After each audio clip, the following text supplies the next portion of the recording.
Ayan. Minsan kasi kailangan natin ng konting science. Yan, lagyan natin ng probiotic. Ilayo mo konti. Ilayo mo konti. Yan. Oh. Kailangan natin ng konting yan. Probiotic natin, sariling timpla. Hindi ka rito. Dito. Bago sila kumain, pinapainom ko sila ng probiotic. Sa breeding, kailangan natin ng konting science. Hindi ka rito. Dito. Pasok sa loob. Okay. Yan. May kon tayo.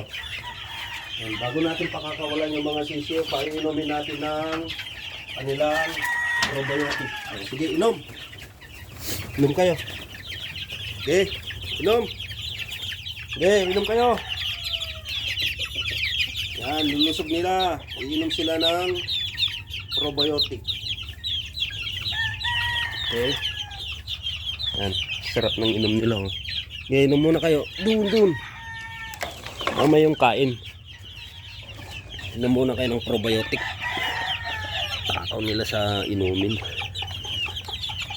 Okay. Yan, magsawa kayo dyan. Yan. Ano pong gamit ng probiotic? Yung bad bacteria niya sila sa loob, papalitan ng good bacteria. Ang papatay ng bad bacteria yung good bacteria. Okay. Para hindi sila magkasakit, para hindi sila bugbog sa antibiotic, yung natural nila. Yung kumbaga sa natural, yung sabi nilang naturalesa sa manok. Okay, hindi tayo nagmamagaling ha. Wala pa tayong napatunayan.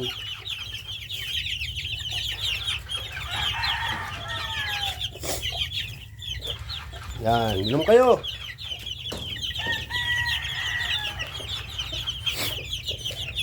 Gustong-gusto nila oh.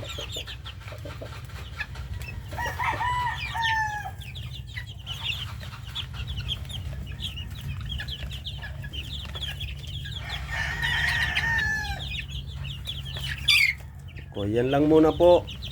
Marami pong salamat mga idol.